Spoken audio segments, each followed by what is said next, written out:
तर पुढे आपल्याला पाहिजे फॅराडेज लॉज ऑफ इंडक्शन. जो काही फॅराडेचा असणारा जो काही प्रवर्तनाचा असणारा जो काही नियम जो आहे तर तो नियम आपल्याला पाहिजे आहे. मागच्या वर्षी मार्च 2020ला डायग्राम तुम्हाला दिलेली, त्याच्यामध्ये इथे आणि इथे अशी 2 आकडे मी टाकले तर त्याला नावं द्यायची. 2 मार्काला मागच्या वर्षी 2020ला प्रश्न जो आहे तर तो प्रश्न त्या ठिकाणी विचारला. त्याच्यानंतर दुसरा एक त्या ठिकाणी आपल्याला प्रश्नपत्रिका जी आहे तर त्या प्रश्नपत्रिकेमध्ये प्रश्न आहे की name the law behind the figure explain and the state the law in your word. जी आकृती जी आहे तर त्या आकृतीमध्ये दाखवलेला तर काही नियम जो आहे तर तो नियम त्या ठिकाणी तुमच्या शब्दामध्ये काय करायचं आहे स्पष्ट करायचं आहे. असा एक प्रश्न त्या ठिकाणी विचारलेले काय दिलेले. If A current is switch on or of in the solenoid coil A current is induced in the coil.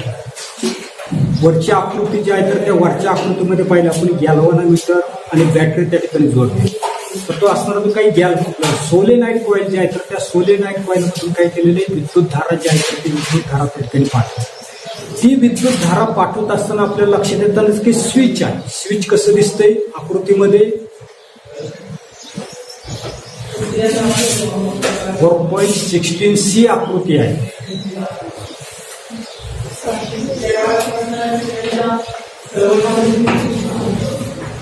मीच तपासले तर ते क्लोज दाखवलेली स्विच येते की लक्षात. अशा पद्धतीने काय दिसते स्विच क्लोज आहे. म्हणजे सर्वसाधारणपणे ते असणारे काही सोलेनाईडचे असणारे काही कॉईल जे आहेत तर त्या कॉईलमधून करंट काय केला ऑफ आहे. असं जर असेल तर ते कसं आहे क्लोज म्हणजेच काय आहे तर ते ऑन आहे. आणि इथं जर त्या ठिकाणी काढलं प्लग जर काढली तर याचा अर्थ त्या ठिकाणी ती ऑफ आहे हे लक्षात ठेवा. म्हणजे ज्या ठिकाणी असणारे काही सोलेनॉइड कॉईल जे आहे तर त्या सोलेनॉइड कॉईल मध्ये आपण नंबर 58 आकृती आपण पाहतोय 4.16C. तर त्याचा आपल्याला पहिल्यांदा विचार करायचा आहे की असणारे काही सोलेनॉइड कॉईल जे आहे तर त्या सोलेनॉइड कॉईल मधून विद्युत धारा आपण त्या ठिकाणी पाठवली किंवा त्या ठिकाणी काही केली बंद केली. पाठवली तरी किंवा बंद जरी केली तर आपल्या असं लक्षात येतं नसतं की असणारे काही कॉईल जे आहेत तर त्या कॉईलमध्ये काय होतं नसतो करंट जो आहे तर तो करंट त्या ठिकाणी इंड्यूस होतो. काल आपण त्या ठिकाणी पाहिलं गॅल्व्हॅनोमीटरच्या साईड तर ते गॅल्व्हॅनोमीटर काय होतं नसतं डिफ्लेक्शन त्या ठिकाणी दाखवतं. बंद केलं तरी डिफ्लेक्शन दाखवते, चालू केलं तरी त्या ठिकाणी डिफ्लेक्शन जे आहे तर ते डिफ्लेक्शन त्या ठिकाणी दाखवत नसतं. Such an induction is also observed when the current in the solenoid coil is increased or decreased. अशाच पद्धतीनं आपल्या असं लक्षात येतं नसते की असताना काही सोलेनॉइडचे असताना काही कॉईल जे आहे तर त्या कॉईलला आपण त्या ठिकाणी बॅटरी जोडलेली आहे आणि त्या बॅटरीमधला असणारी काही विद्युत धारा जी आहे तर ती विद्युत धारा इन्क्रीज केली, वाढवली किंवा कमी जरी केली तरी काल आपण त्या ठिकाणी पाहिले की त्या ठिकाणी काय होतं नसते तर ती सोलेनॉइड असणारी काही कॉईल जे आहे तर त्या कॉईलमध्ये करंट जो आहे तर तो करंट त्या ठिकाणी इंड्यूस होता. करंट इंड्यूस होतो म्हणजे प्रवर्तनानं काय होतं नसते तर त्या असणारी काही सोलेनॉइडची असणारी काही कॉईल जे आहे तर त्या कॉईलमध्ये विद्युत धारा जी आहे तर ती विद्युत धारा त्या ठिकाणी निर्माण होते. Current is induced in the coil when it is move aside from the front of the solenoid. त्याचबरोबर आपल्या असं लक्षात येतं नसतंय की ते असताना काही कॉईल जे आहे तर त्या कॉईलमध्ये काय होतं नसतं करंट जो आहे तर तो करंट त्या ठिकाणी इंड्यूस होतो, प्रवर्तित त्या ठिकाणी होता नसतो. कधी ते असणारी काही कॉईल जे आहे त्याच आकृतीमध्ये गॅल्व्हॅनोमीटरच्या वर आपण त्या ठिकाणी कॉईल ठेवली. ही कॉईल काय केली पुढे मागे त्या ठिकाणी फिरवली, असाइड केली हे आपण त्या ठिकाणी पाहिले. तर त्याच्यामध्ये आपल्या लक्षात येत नसते की कॉईल जी आहे तर ती कॉईल काय केली सोलेनॉइडच्या जवळ त्या ठिकाणी आपण जर फिरवली तरी आपल्या लक्षात येतं नसते की त्याच्यामध्ये काय होता नसते विद्युत धारा जी आहे तर ती विद्युत धारा त्या ठिकाणी निर्माण होते आणि होते की नाही याच्यासाठी आपल्याला त्या ठिकाणी गॅल्व्हॅनोमीटर जे आहे तर त्या गॅल्व्हॅनोमीटरचा असणारा काही पॉइंटर जो आहे तर त्या पॉइंटरच्या डिफ्लेक्शनवरून आपल्याला त्या ठिकाणी दिसून येतात. आणि from this experiment it is understood that whenever the number of the magnetic lines of the force passing through the coil changes, current is induced in the coil. आणि हा जो काय असणार तो काय एक्सपेरिमेंट जो आहे कालचा असणार तो काय एक्सपेरिमेंट जो आहे तर त्या कालच्या एक्सपेरिमेंटवरून त्या ठिकाणी आपल्या असं लक्षात येतं नसतं की त्या ठिकाणी काय होतं नसतं चुंबकीय बल रेषा त्या ठिकाणी दाखवली. तुमच्याकडे जर पुस्तक जर असेल तर त्याच्यामध्ये निळ्या रेषा आपण त्या ठिकाणी कलरमध्ये त्या ठिकाणी दाखवली. काल आपण आकृतीची आहे तर ती आकृती काढली तर त्याच्यामध्ये निळ्या रेषा ज्या आहेत त्या असणाऱ्या ज्या काही चुंबकीय असणाऱ्या ज्या काही बलरेषा ज्या आहेत तर त्या बलरेषा काय होत नसतात सोलेनाइड कॉईल आणि सोलेनाइडच्या पुढे ठेवलेली काही कॉईल ज्या आहेत तर त्या कॉईलमधून चुंबकीय असणाऱ्या ज्या काही बलरेषा ज्या आहेत तर त्या बलरेषा काय होत नसतात पास त्या ठिकाणी होताना दिसतात आणि याच्यामुळे ती असणारी काही कॉईल जी आहे कुंडल जे आहे तर त्या कुंडलामध्ये काय होत नसते विद्युत धारा जी आहे तर ती विद्युत धारा त्या ठिकाणी निर्माण होताना दिसते. This is known as Faraday's laws of induction. यालाच आपण त्या ठिकाणी फॅराडेचा प्रवर्तनाचा असणारा काही नियम जो आहे तर तो नियम त्या ठिकाणी म्हणतात. The current produce in the coil is called the induced. तिची काही कॉईल जी आहे तर त्या कॉईलमध्ये तयार झालेलं काही विद्युत धारा ज्या आहेत तर त्या विद्युत धाऱ्याला काय म्हटलं इंड्यूस करंट. इंड्यूस करंट म्हणजे प्रत्यक्ष काही जोडले का आपण सर्किट त्या ठिकाणी जोडलेलं नाही. प्रवर्तनानं काय होताना दिसतं तर ती कॉईल जी आहे तर त्या कॉईलमध्ये करंट त्या ठिकाणी तयार होताना दिसतो आणि म्हणून त्याला त्या ठिकाणी इंड्यूस्ड करंट त्या ठिकाणी म्हणतात. आता याच्यामध्ये आपल्याला फ्लेमिंग्स राईट हँड रूल नावं नीट लक्षात ठेवा तुम्ही. इथे नुसतं आपल्याला पाहिजे राईट हँड रूल. ह्याच्या अगोदर कोणता रूल पाहिजे आपण लेफ्ट हँड. हे लक्षात घ्या. आता काय केलं आता आकृतीमध्ये तो असणारा जो काही डावा हात जो आहे तो डावा हात त्या ठिकाणी दिलेला. When will the induced current in the electrical conductor be maximum. असणारा जो काही वाहक जो आहे तर त्या वाहकामधून वाहणारी जी काही विद्युत धारा जी आहे तर ती विद्युत धारा जास्तीत जास्त कधी असेल. पहिलं आपल्याला सांगितलं it will be maximum when the direction of the motion of the electric conductor is perpendicular to the magnetic. वाहक जो आहे तर त्या वाहकामधून जाणारी जी काही विद्युत धारा जी आहे तर ती विद्युत धारा जास्त कधी असेल. आणि आपल्याला सांगितलं की वाहकामधून जाणारी जी काही विद्युत धारा जी आहे तर ती विद्युत धारा सर्वात जास्त त्या ठिकाणी असेल. कधी असेल तर ज्या वेळेला वाहकामधून वाहणारी जी काही विद्युत धारेची असणारी काही दिशा आणि त्या वाहकामध्ये निर्माण होणारं चुंबकीय क्षेत्र हे दोन्हीच्या दोन्ही एकमेकांना कसे असतील परपेंडिक्युलर असतील. लंब जर त्या ठिकाणी जर असतील तर तो असणारा जो काही वाहक जो आहे तर त्या वाहकामधून वाहणारी विद्युत धारा कशी असणारे मॅक्झिमम असणारे जास्तीत जास्त त्या ठिकाणी असणार. In order to show the direction of the induced current Fleming's right hand rule is very useful. आणि हिच्या ठिकाणी सर्वसाधारणपणे त्या ठिकाणी तयार झालेला तो काही इंड्युस्ड करंट आहे तर त्या इंड्युस्ड करंटची दिशा या ठिकाणी प्रवर्तित असणारा जो काही विद्युत धारा जी आहे तर त्या विद्युत धारेची दिशा आपल्याला त्या ठिकाणी दाखवायची. ते दाखवण्यासाठी आपल्याला फ्लेमिंग जो आहे तर त्या फ्लेमिंगचा उजव्या हाताचा नियम जो आहे तर तो उजव्या हाताचा नियम त्या ठिकाणी आपल्याला उपयोगी त्या ठिकाणी पाडताना दिसतो. काय काय सांगितले की स्ट्रेच द थंब. पहिल्यांदा आपला उजवा हात जो आहे तर त्या उजव्या हाताचा असणारा काय अंगठा जो आहे तर तो अंगठा काय केला की स्ट्रेट अशा वरच्या पद्धतीने त्या ठिकाणी स्ट्रेच केलेला आहे. त्याच्यानंतर पुढे सांगितलं index finger and the middle finger in such way that they will be perpendicular to each other. आता माझ्या बोटाकडे लक्ष द्या मग तुमच्या लक्षात येईल. या ठिकाणी हे कोणते आपले इंडेक्स फिंगर हे कोणतंही मिडल फिंगर. या अशा पद्धतीने त्या ठिकाणी स्ट्रेच करायची की जेणेकरून हा याला लंब आहे. त्याच्यानंतर इंडेक्स फिंगर आणि मिडल फिंगर हे सुद्धा कसे असतील एकमेकांना त्या ठिकाणी लंब असतील. तर अशा पद्धतीने तो असणारा जो काही अंगठा जो आहे तर तो अंगठा त्या ठिकाणी स्ट्रेच केलेला आहे. त्याच्यानंतर असणारे काही इंडेक्स फिंगर आणि मिडल फिंगर हे दोन्हीच्या दोन्ही काय केलेले पुन्हा त्या ठिकाणी स्ट्रेच त्या ठिकाणी केलेली. पुन्हा एकदा पहा की stretch the thumb the index finger and the middle finger in such way that they will be perpendicular to each other. अंगठा असेल याला काय म्हणतो आपण मराठीमध्ये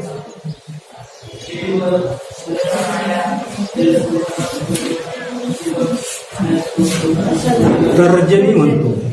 येते का लक्षात. मधलं बोट ही झाली करंगळी आणि हे तुम्हाला शोधायला आठवते काहीच आठवत नाही आपल्याला काही करणार.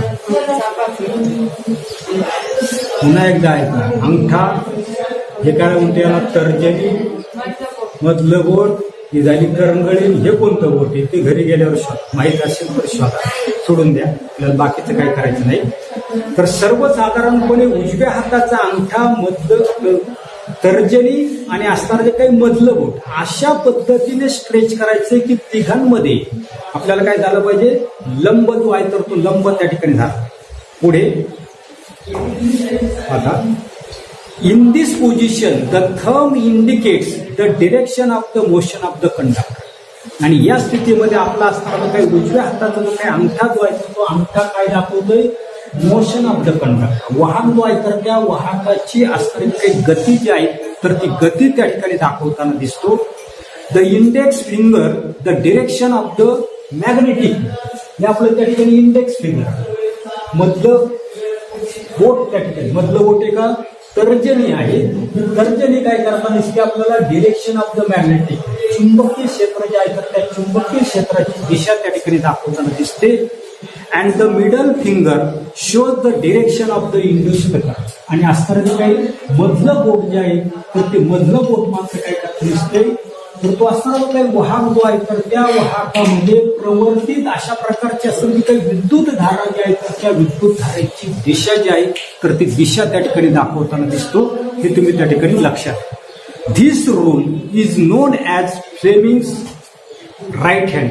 आणि यालाच आपण त्या ठिकाणी काय म्हटलेले, फ्लेमिंगचा उजव्या हाताचा नियम त्या ठिकाणी म्हटलेला आहे. तोच आपल्याला त्या ठिकाणी सर्वसाधारणपणे आपल्याला असलेली काही आकृती जी आहे तर त्या आकृतीच्या साहाय्याने सुद्धा त्या ठिकाणी काढून दाखवलेलं आहे. हे अशा प्रकारचं या ठिकाणी थंब त्या ठिकाणी असेल. त्याच्यानंतर आपल्या असं लक्षात येतं नसते की असणारी काही दिशा जी आहे तर त्या दिशेचा आपल्याला त्या ठिकाणी विचार करायचा. हा जर थंब जर असेल तर आता आपण पाहिलं हा जो काही थंब जो आहे हा थंब काय दाखवतोय, मोशन ऑफ द करंट त्या ठिकाणी दाखवतो. मोशन ऑफ द कंडक्टर त्या ठिकाणी दाखवताना दिसते.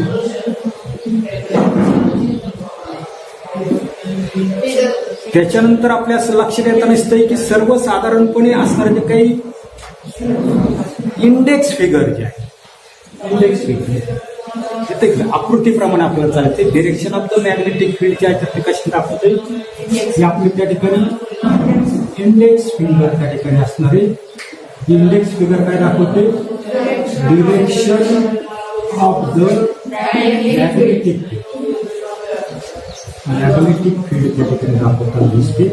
आणि हे मात्र आपल्या त्या ठिकाणी आपल्या लक्षात असणारे मिडल फिंगर त्या ठिकाणी असणारे हे आपल्याला लक्षात येत असते की direction of induced current, induced current हे फक्त तुम्ही त्या ठिकाणी लक्षात ठेवा. त्याच्यानंतर पहा पुढे इंट्रोडक्शन टू सायंटिस्ट म्हटलेले मायकल फॅराडे. या मायकल फॅराडे विषयीची माहिती 6वीच्या पुस्तकामध्ये त्यांच्यात आहेच पण 6वीला सुद्धा आहे. येते लक्षात, 6वीचं आपल्याला काय आठवत नाही. येते लक्षात. खालच्या वर्गांना शिकवायला असल्यामुळे खाली काय काय होते तर ते सर्व माझ्या आता लक्षात आले. नेमकं मला पण आहे की त्याच्यामध्ये सुद्धा दिलेली पहा की Michael Faraday was an experimental scientist. Michael Faraday जो आहे तर तो प्रयोगशील अशा प्रकारचा शास्त्रज्ञ होता. तो नेहमी त्या ठिकाणी प्रयोग करायचा. He was not formally educated. जसं आपण शाळेमध्ये येऊन त्या ठिकाणी शिक्षण घेतो, ठिकाणी डिग्री घेतो, तर अशा प्रकारचं शिक्षण जे आहे तर ते शिक्षण मात्र त्याने त्या ठिकाणी घेतलं नाही. Teenager Michael started working in the book binding shop. लहान वयामध्येच त्या ठिकाणी असताना काही मायकल फॅराडे जो आहे तर मायकल फॅराडेने बुक बांधणीचं असणारं जे काही दुकान जे आहे तर त्या दुकानामध्ये त्या ठिकाणी काम करायला सुरुवात केली. While reading books there he got interested in science. आणि त्या ठिकाणी पुस्तक वाचत असताना त्याला त्या ठिकाणी विज्ञान जे आहे तर ते विज्ञानामध्ये गोडी त्या ठिकाणी निर्माण झाली. Sir Humphry Davy appointed him as a laboratory assistant in the Royal Institute London.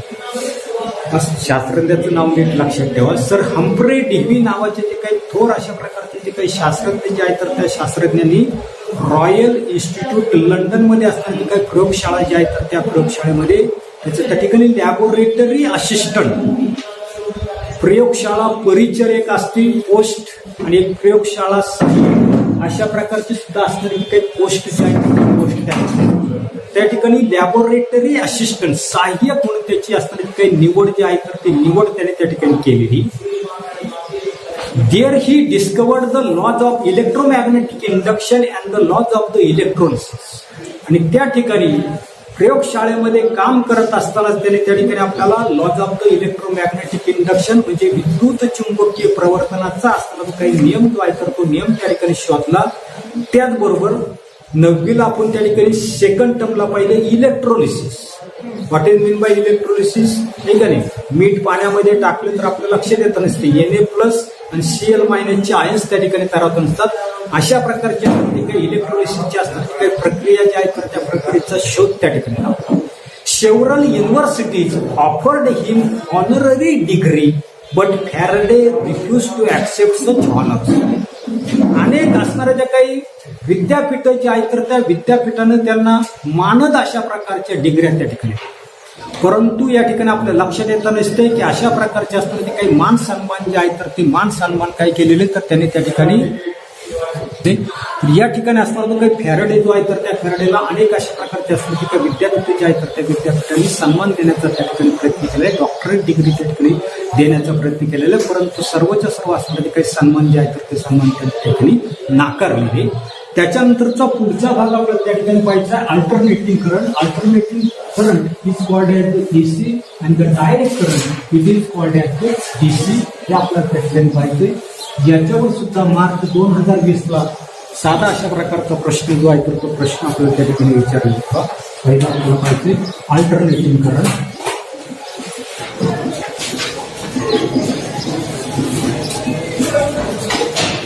It is called as the AC and direct current. त्याला आपण म्हणतो DC.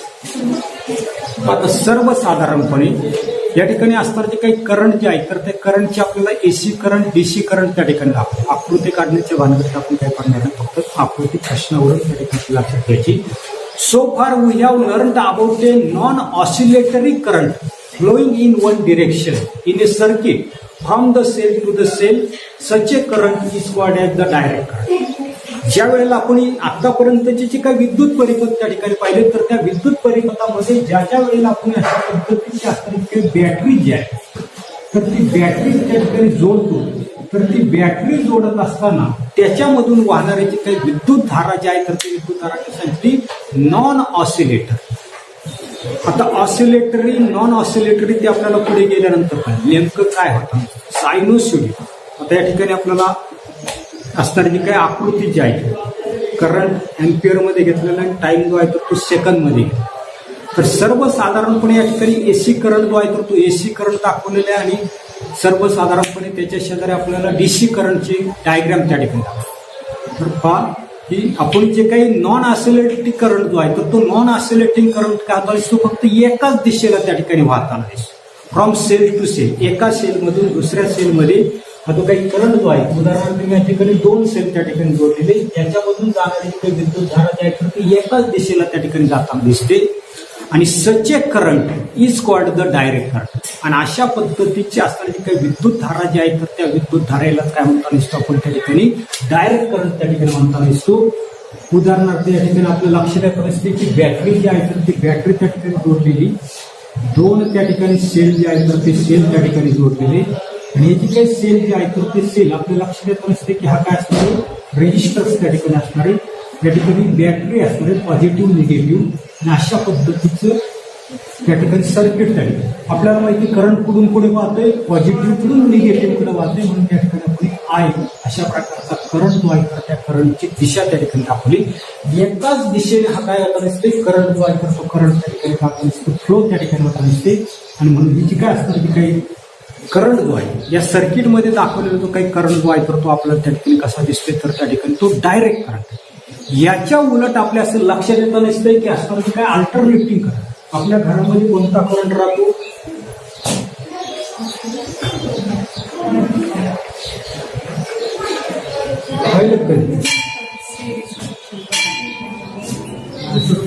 मीटर तरी पाहिलं ना घरात त्या मीटरच्या शेजारी तरी का असं अक्षर आहे त्याच्यावर तरी 5 पैसे आणि मग आपल्याला असं अक्षर त्याच्यावर काय असते काहीच तपास नसते. अशा प्रकारचं चिन्ह त्याच्यामध्ये आहे का मीटरमध्ये, तर ते पहा.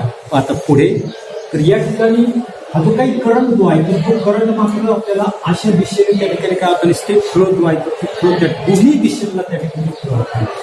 या दिशेला होते या दिशेला होते. हा आपल्याला असणारे रेजिस्टर जो आहे तर तो रेजिस्टर. पुढे पहा काय सांगितले, direct current. Such a current is called the direct current as the against a current changing in the magnitude and direction after equal interval of time, which is called the alternative. जी आकृती जी आहे तर त्या आकृतीमध्ये आपल्या असं लक्षात येतं नसते की हा जो काय असणार तो काही करंट जो आहे तर तो करंट काय होता नसतो ठराविक कालावधीनंतर काय होतं नसतं तर त्याच्या वहनाची असणारी काही दिशा जो आहे तर ती दिशा काय सांगते, डिरेक्शन आफ्टर इक्वल इंटरव्हल. ठराविक कालावधीनंतर त्याच्या वहनाची दिशा जी आहे तर ती दिशा त्या ठिकाणी बदलताना दिसतो आणि म्हणून त्याला आपण काय म्हटले एसी करंट जो आहे तर तो एसी करंट त्या ठिकाणी म्हणतो. काही एवढाच भाग आपण या ठिकाणी पाहणार आहोत. पुढील भाग पुढील तासाला पाहू. धन्यवाद.